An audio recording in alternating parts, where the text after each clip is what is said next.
भी था, ब्राह्मणों ने बहुत चापलूसी की।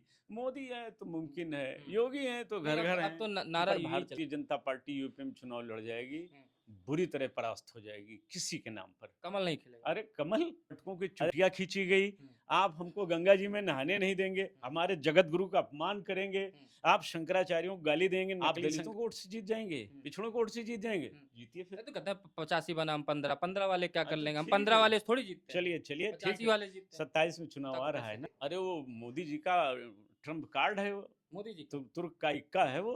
जो आप मोदी जी कहेंगे चंद्रशेखर रावण वही अच्छा करेंगे। उसके अलावा आजाद जी भी, चंद्रशेखर आजाद जी भी ब्राह्मण थे, रावण भी ब्राह्मण। अब वो कहता मैं दलित हूँ, तो अभी तो उसकी माँ बता पाएगी कि सच्चाई क्या है। भनते चिल्लाता है कि कंफ्यूजन योगी जी वाले ने रहे कोई बन जाए। योगी जी को छोड़ के कोई भी हाँ, बन जाए। क्योंकि योगी जी ने जो अत्याचार किए 10 साल में, वो अच्छा नहीं है। मैं बहुत मानता हूँ उनको, योगी जी से मेरा बहुत अच्छा संबंध रहा। पिछले कुछ दिनों से आप लोग देख रहे होंगे दर्शकों कि ब्राह्मणों को लेकर राजनीति काफी हावी है। आपने देखा होगा कि सवर्णों के लिए एक बार यूजीसी का बिल आया। जो सवर्ण भर भर के भारतीय जनता पार्टी के साथ लगे हुए थे, उनकी कमियों से लेकर उनकी अच्छाइयों को समाज तक पहुंचाने का काम करते थे। लेकिन एक बिल आता है, उसके बाद ब्राह्मणों में अच्छी खासी नाराजगी देखने को मिलती है। उसके पहले आपने देखा होगा कि उत्तर प्रदेश की राजनीति में क्षत्रिय बनाम ब्राह्मण करने की बड़ी कोशिश की गई थी कि भैया इस समय जो है ठाकुरों की सरकार है, ब्राह्मणों का बहुत उत्पीड़न हो रहा है इस सरकार में। लेकिन वो मामला हल्का सा कम पड़ा है कि नहीं, कि सरकार यूजीसी लेकर आई। अब यूजीसी पूरे सवर्णों के खिलाफ आ गया। अब उसके खिलाफ जब आया तो लोग आवाज उठाने लगे कि हमारे समाज के नेता कहाँ हैं, जो कि सदन में 180 से ज्यादा सांसद मौजूद हैं, ये अपने समाज की आवाज क्यों नहीं उठाते हैं। तमाम जो अपने समाज के नेता हैं, जब वो अपने समाज के लिए आवाज उठा सकते हैं, तो हमारे सवर्ण समाज के नेता, खास तौर के ब्राह्मण समाज के नेता अपने समाज की पैरवी क्यों नहीं करते। नमस्कार, आप देख रहे हैं नेशनल अयोध्या। मैं स्वागत करता हूं। हमारे साथ संतोष दुबे जी हैं, जो किसी परिचय के मोहताज नहीं, उत्तर प्रदेश की राजनीति में आते हैं, क्योंकि हम उत्तर प्रदेश का 2027 में चुनाव है, योगी आदित्यनाथ जी यहाँ के मुख्यमंत्री हैं। ये बताइए कि क्या जैसे 2 बार लगातार ये समाज, सवर्ण समाज बीजेपी के साथ खड़ा रहा, इस बार आपको लग रहा है कि बीजेपी का साथ देगा या ना, कतई नहीं देगा। क्यों नहीं देगा? काहे को वो देगा? तो कह रहे हैं ऑप्शन ही नहीं है आपको। नहीं, कोई ऑप्शन है जो इनको हराएगा, वो ऑप्शन है। आप सपा के साथ भी जा सकते अरे हैं। काहे नहीं जा सकते हैं, काहे नहीं जा सकते हैं। आप हमको गोली मारोगे, हमारा घर गिराओगे, आप हमको रहने नहीं दोगे, आप यूजीसी लागू करोगे, आप SC ST पे सबको जेल भेज दोगे, आप पवन पांडे को सजा करा दोगे, आप खब्बू तिवारी को सजा करा दोगे, आप सारे ऑप्शन आप अपने पास ही रखेंगे, न्यायालय भी आप ही बन जाएंगे, फैसला भी आप ही कर देंगे, तो सरकार में रहने का क्या मतलब रह यानी गया? आपको ये दिक्कत है कि ज्यादातर जो सजा मिली वो ब्राह्मण नेताओं अरे को दी। आपको दिखता नहीं क्या, विजय मिश्रा वगैरह जेल काट रहे हैं और बाकी लोग कहाँ घूम रहे हैं, आप देख नहीं रहे हैं? तो ये गलत हुआ ना। हालांकि जो कुछ होता है ये प्रवृत्ति और प्रकृति के अनुरूप होता है, ईश्वर की मंशा के अनुरूप होता है, ये होना जरूरी था। ब्राह्मणों ने बहुत चापलूसी की। मोदी है तो मुमकिन है, योगी हैं तो नहीं, घर घर अब तो हैं। नारा यही चलने लगा। अभी देखिए नितिन नवीन ने कह दिया, राष्ट्रीय अध्यक्ष ने, कि अब योगी जी के ही नाम पे उत्तर प्रदेश का चुनाव। बीच में चल रहा था कि अरे योगी जी हट जाएंगे, यानी कि लगा भारतीय जनता पार्टी की किसी योगी के नाम पर भारतीय जनता पार्टी यूपी में चुनाव लड़ जाएगी, बुरी तरह परास्त हो जाएगी किसी के नाम पर। कमल नहीं खिलेगा। अरे कमल, अरे और खिला के हम अपना घर द्वार एकदम छोड़ के हम पलायन कर जाएं इतना उत्तर नाराजगी हो प्रदेश गई से? बीजेपी से। हाँ, इतनी नाराजगी है। यूजीसी पर ये बोले नहीं, एक शब्द नहीं बोले। गौमांस कटकर जा रहा है, गौ हत्या हो रही है, शंकराचार्य जी बोले तो शंकराचार्य जी को अपमानित करने की कोशिश की गई। ब्राह्मण बटकों की चुटिया खींची गई, आप हमको गंगा जी में नहाने नहीं देंगे, हमारे जगत गुरु का अपमान करेंगे, आप शंकराचार्यों को गाली देंगे, नकली शंकराचार्य बनाएंगे, तो आप सत्ता में बने रहेंगे। तो कांग्रेसी है, कहते हैं कि अरे शंकराचार्य जी कांग्रेसी हैं, भैया, ज्यादातर विपक्ष की आवाज उठाते हैं। क्या आज सत्ता सरकार का एक भी काम उनको पसंद नहीं आता है? आज हम मान लेते हैं वो कांग्रेसी है, आप भी तो भाजपाई हो, तो भाजपा क्या देश के लिए लड़ी है क्या? क्या देश के लिए लड़ी है? वीरभद्र तिवारी RSS में था, प्रचारक था, प्रयागराज का प्रथम प्रचारक, जिसने चंद्रशेखर आजाद को शहीद करवा दिया।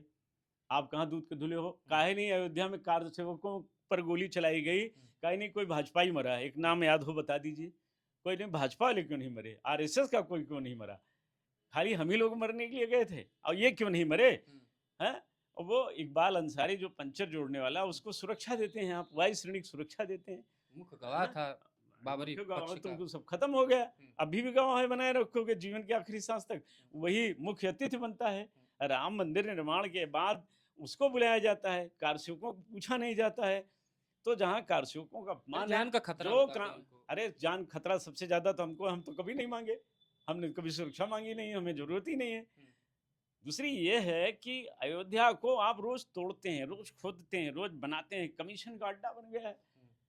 रोज अयोध्या खोदी जा रही है, रोज तोड़ी जा रही है, रोज बनाई जा रही है। इससे अयोध्या की जिन गलियों को, सड़कों को आप कहते हैं राम पथ है, परिक्रमा पथ है, इससे अच्छा गोमती नगर की गलियां हैं। बिल्कुल। क्या बात करते हैं, अयोध्या में कौन विकास अच्छा, हुआ है? अयोध्या में फिर जनप्रतिनिधि भी जिम्मेदार हो सकते हैं ना। चलिए, योगी जी थोड़ी देख नहीं, रहे हैं बैठ के। जनप्रतिनिधियों को, जनप्रतिनिधि यहाँ के विधायक जी यहाँ हैं, कोई जनप्रतिनिधि नहीं है। वेद प्रकाश गुप्ता मेरी हैं, बात मेयर सुनिए, हैं, गिरीश जी। आप नाम न लीजिए, हाँ, मुंह का जायका क्यों खराब करेंगे? यहाँ कोई जनप्रतिनिधि है ही नहीं, क्या है ये? केवल एक रामचंद्र यादव है। हाँ, बस कोई रुदौली जनप्रतिनिधि वाले। नहीं, हाँ बस, और कोई जनप्रतिनिधि है ही नहीं। हम्म, महापौर ऋषिकेश उपाध्याय थे, काम करते थे, हम्म, दिख नहीं बनवाई उनकी सड़क है। हम्म, हाँ, मेरे रोकने के बाद भी हम्म, उन्होंने 12 लाख रुपए देकर ये सड़क बनवाई। हम्म। हाथ जोड़ कर उन्होंने कहा भैया ये हमारी ओर से भेंट है। बढ़िया नेता है, हाँ, हमको लग रहा मतलब बढ़िया नहीं, गरीबों की मदद करता है भाई। है।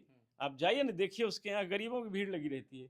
वहाँ नेता नहीं जाते हैं, वहाँ चापलूस और लटकन झटकन नहीं जाते हैं। यानी वहाँ कि यहाँ का वहाँ अयोध्या का मेयर आप ईमानदार मानते हैं उनको। वो था ईमानदार, इसमें कोई दो राय नहीं है। मैं कह सकता हूँ, हम देखिए हम आलोचक व्यक्ति हैं, सच रहेगा तो सच कहेंगे, गलत रहेगा तो गलत कहेंगे। तो विधायक जी को क्या है, कुछ विधायक जी से कोई जाने दिक्कत दीजिए, आगे की चर्चा कीजिए, और कोई नाम नहीं है? लीजिए। चलिए, ये अच्छा, छोड़ आप दीजिए। यहाँ के नेता हैं, ब्राह्मण नेता हैं। यहाँ पे दो बड़े ब्राह्मण नेता हैं, खब्बू तिवारी हैं, पवन पवन हाँ, पांडे। हाँ। तो आप अगर देखा जाए कि इन दोनों ने तो यूजीसी का अरे तो हम सवाल नहीं साहब, किया। हमको ब्राह्मणवाद से न जोड़िए, हम लोग हिंदू निष्ठ अच्छा, व्यक्ति चलिए, हैं। अभय सिंह भी हैं, सवर्ण में नेता हैं, लल्लू सिंह भी थे। ये यूजीसी पर कोई कोई बोले? नहीं बोला। जब कोई नहीं बोले तो इसका मतलब है कि इन लोगों को आत्ममंथन करना चाहिए। क्यों नहीं बोले आप? आप दलितों को वोट से जीत जाएंगे, पिछड़ों को वोट से जीत जाएंगे, जीतिए ये फिर। तो कहते हैं 85 बनाम 15, 15 वाले क्या कर अच्छा लेंगे, हम ठीक 15 है, वाले थोड़ी जीतते हैं, चलिए चलिए ठीक 85 है। वाले जीतते हैं। 27 में चुनाव आ रहा है ना, आप 85 नहीं 90 100 मान के लड़ लीजिएगा, उत्तर मिल जाएगा। आपको जब तक आपके साथ ब्राह्मण, क्षत्रिय, वैश्य, कायस्थ, भूमिहार, जाट सब नहीं खड़े होंगे, आप चुनाव नहीं जीत सकते हो। और ये अयोध्या जहाँ 1 लाख से ऊपर ब्राह्मण, 1,10,000 ब्राह्मण मतदाता हैं, यहाँ आप कैसे जीत जाओगे? नहीं तो तो ब्राह्मण तो कहता है हम कहाँ राजा बनते, हम तो राजा बनाने वाले में से लोग हैं। चाणक्य का एग्जाम्पल देते हैं, अभी चाणक्य उनको भी बना दिए, अमित शाह जी को भी चाणक्य कहा जाता है, तमाम लोगों। तो अभी आप चाणक्य ब्राह्मण वो हैं, समाज ये बनता ही देखिए नहीं राजा है, ये ये तो गुरु देखिए, बनता है, विश्व गुरु बनता है। तो कहा सत्ता की लालसा थोड़ी होती है। नहीं नहीं, सत्ता की लालसा सब में होती है। हाँ, ऐसा नहीं है। नारायण दत्त तिवारी, श्यामा चरण शुक्ला, विद्या चरण शुक्ला, हेमवती नंदन बहुगुणा, बिंदेश्वरी दुबे, जगन्नाथ मिश्रा, जनेश्वर मिश्रा, ये सब क्या ये ब्राह्मण नहीं थे? वो शीला दीक्षित और तमाम मंगत राम शर्मा, पंडित क्या नाम, सुखराम, ये सब, और जगन्नाथ नहीं, आज के पहाड़िया। नेता आपको लग रहा है रील्स बाज हो गए, रील्स में ही खर्चा उठाते हैं, एकदम रील्स में एकदम, ही ये फेसबुक एकदम वाले। आपने बहुत ठीक बात कही। हाँ। आज के जो नेता हैं ना, ये रीलबाज हैं, रीलबाज, धोखेबाज, ये इसी में मिटा रहे हैं अपने को। हाँ, ये धरती पर उतरते नहीं, सच बोलते नहीं हैं, सबकी चापलूसी करेंगे, सबकी चापलूसी में एक ही साधे सब सधे और सब साधे सब जाए। तो एक को साधिए। अगर आपके साथ, जैसे किसी विधायक को जीतने के लिए अगर उसकी अपनी जाति नहीं है, तो दूसरी जाति का वोट दे देगी भैया। जी, बिल्कुल। तो इसलिए ये जिन जिन लोगों के नाम लिया, इनको अपने लोगों को जोड़ना पड़ेगा। अगर ये नहीं भीम आर्मी जोड़ेंगे, के प्रमुख हैं चंद्रशेखर रावत, आप उसको नेता, उन नेता को कैसे देखते अरे वो मोदी जी का ट्रम्प कार्ड है वो, हैं? मोदी जी तो तुर्क का इक्का है वो। जो आप मोदी जी कहेंगे चंद्रशेखर रावत वही अच्छा, करेंगे। उसके अलावा क्या करेगा वो? उसको कम से कम सुरक्षा एक मिली दलित है। समाज में आवाज तो उठा अरे है। वो दलित वलित की आवाज नहीं, वो मुस्लिम है, वो कहाँ दलित है? सब चिल्ला तो रहे हैं, वो अंते भंते तमाम बौद्धिस्ट लोग कहते हैं मुसलमान है। हाँ, वो कौन सा वो कन्वर्टेड मान रहे हाँ, हैं, कन्वर्टेड है। दलितों को हाँ, भ्रमित वो कर रहे अभी हैं। सारा नाटक करता है। आजाद जी भी, चंद्रशेखर आजाद जी भी ब्राह्मण थे, रावण भी ब्राह्मण। अब वो कहता मैं दलित हूँ, तो अभी तो उसकी माँ बता पाएगी कि सच्चाई क्या है। भंते चिल्लाता है कि वो Confusion मुसलमान में है, वो। कन्फ्यूजन है। कंफ्यूजन में। तो ये सब विषय हमारा नहीं है, जो ये विषय उन लोगों का है। ये भीम आर्मी जो है वो, देखिए मोदी जी हमारे एक मामले में तो भाई साहब बुद्धिमान है, उनका कोई जवाब नहीं है। मान उन्होंने गए। ओवैसी को टारगेट पर ले लिया जब जरूरत समझी। बिहार में चुनाव लड़ा लिया, बंगाल में लड़ाएंगे, वहाँ बाबरी मस्जिद बनवा रहे थे हुमायूं अरे कबीर वहाँ से। मछली भात भी खा लिया। अरे वो सब खा लें, वो गाय का मांस खा लेंगे, क्या बात तो करते हैं कहे आप? नहीं, सत्ता हेमंत में विश्व शर्मा कहे ही थे, हमने हाँ, कब कहा मन क्या गौवंश हाँ, मत खाइए, घर नहीं के नहीं अंदर खाइए। भैया, सदन में इनके ही सांसद किरण रिजिजू मिनिस्टर ने कहा मैं भी तो गोमांस खाता हूँ। और नागालैंड में चुनाव हो गया तो वहाँ कुकुर वगैरह भैया खाया ये जाता है। कुकुर बिलार सब खा लेंगे, इनको वोट चाहिए। मतलब ये बीजेपी मान विचारधारा से आपको लगता है पलट गई, वो वाली बीजेपी नहीं रही। कहाँ बीजेपी में विचारधारा थी? क्या विचारधारा एक थी? हिंदुत्व की विचारधारा कहाँ लाए थे, हिंदुत्व का काम किया? कोई एक काम गाय को बताओ। राजमाता का दर्जा देने के आप लिए लाए बताओ थे। ना, शंकराचार्य जी ने मांग की, हम्म, राजमाता का दर्जा किसी राज्य के मुख्यमंत्री ने नहीं दिया, हम्म, केवल एकनाथ शिंदे ने दिया महाराष्ट्र में। महाराष्ट्र में, बाकी कहीं नहीं दिया। अरे क्या 370 हटा दिए, राम मंदिर चाहिए था। 370 हटने के बाद पहलगाम की घटना होती है, पुलवामा की घटना होती है, तो आपके हटाने से क्या लाभ हुआ?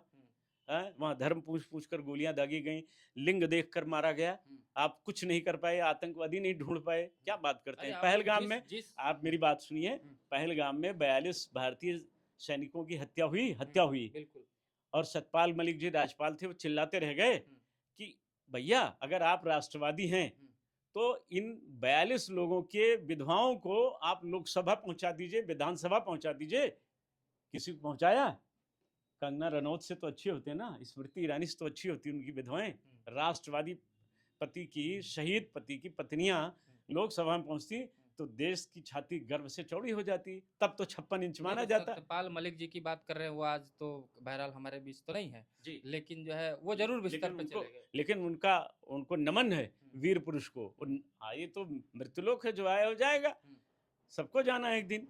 लेकिन सच बात वो सुब्रमण्यम स्वामी जी बोलते हैं, और ऐसे वीरों को नमन है, सच बोलते हैं। तमाम पत्रकार हैं, सब गोदी मोदी मीडिया ही थोड़ी ना, आप जैसे लोग भी तो हैं ना, सच बोलते हैं, दिखाते हैं, कहते हैं। एक आखिरी सवाल सर, तो इसके बाद हम एंड करेंगे। ये बताइए कि अगर तीन नेताओं की बात करेंगे, तीन चेहरे ऐसे बड़े हैं जो मुख्यमंत्री के सबसे प्रबल दावेदार, एक योगी जी हैं, दूसरा बसपा से मायावती जी हैं, तीसरा सपा से अखिलेश यादव। आप प्रबल दावेदारी के साथ किसको चाह रहे हैं कि ये ना बने, ये बन जाए तो ठीक है? देखा, हमारा चाहना न चाहना अलग विषय नहीं, है। आपकी बात का असर पड़ता है। हाँ, तो हमारा तो चाहना है कि योगी जी ने रहे, कोई बन जाए। योगी जी को छोड़ के कोई भी हाँ, बन जाए। क्योंकि योगी जी ने जो अत्याचार किए 10 साल में, वो अच्छा नहीं है।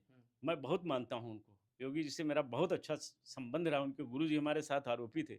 लेकिन योगी जी का जो वर्तमान का कार्य है, यूजीसी पर न बोलना, एससी एसटी एक्ट पर तमाम सामान्य वर्गीय लोगों को परेशान किया जा रहा है।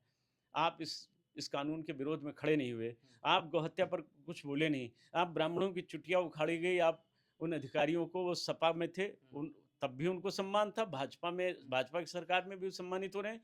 शंकराचार्य जी का अपमान किया आपने, इसलिए आप सत्ता में बैठने लायक नहीं हो। शंकराचार्य के अपमान के बाद आप बैठने वाले नहीं हो कुर्सी में। और एक बात बता दें, जो लोग कहते हैं शंकराचार्य जी कांग्रेसी हैं, मैं आपको बता दूं, बाबरी ध्वंस स्वरूपानंद सरस्वती, जगत गुरु शंकराचार्य स्वरूपानंद सरस्वती जी के कारण हुआ है। उनके गुरु जी। जी हाँ, मैं उसका साक्ष्य हूँ। मैं पवित्र गंगा जल लेकर कह सकता हूँ कि वो महामानव न होते तो आज भी बाबरी मस्जिद यहाँ बनी होती।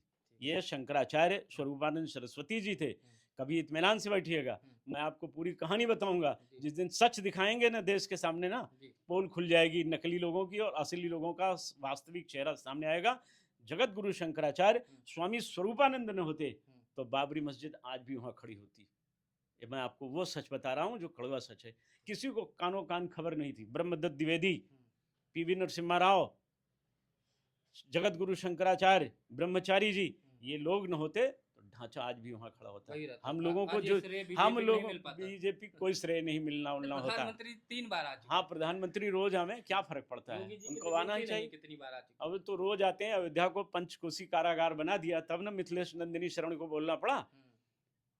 मिथिलेश नंदिनी शरण को तभी बोलना पड़ा, और मैं उनको बहादुरी के लिए उनको दाद देता हूँ कि परमहंस रामचंद्र दास जी के बाद कोई साधु अयोध्या में है जो बोला तो सच, बाकी तो सबके मुंह में दही जमी है। साफ शासन सत्ता से गनर लेने के लिए, काम लेने के लिए, चापलूसी करने के लिए, फोटो खिंचाने के लिए, रील बनाने के लिए व्याकुल रहते हैं। लेकिन मिथिलेश नंदिनी शरण की बहादुरी को मैं उनकी बहादुरी के लिए उनको बार बार धन्यवाद देता हूं कि अयोध्या की वास्तविक आत्मा की आवाज़ को आपने जाना, पहचाना और आप बोले। इसलिए अयोध्या के आप गौरव हैं। अच्छी बात कही आपने। बहुत धन्यवाद सर। हमारे साथ संतोष द्विवेदी जी थे, जो कि तमाम मुद्दे, देश के तमाम मुद्दों पर विभागी के साथ अपनी राय रख रहे थे। ये देखते रहिए नेशनल अयोध्या। नमस्कार।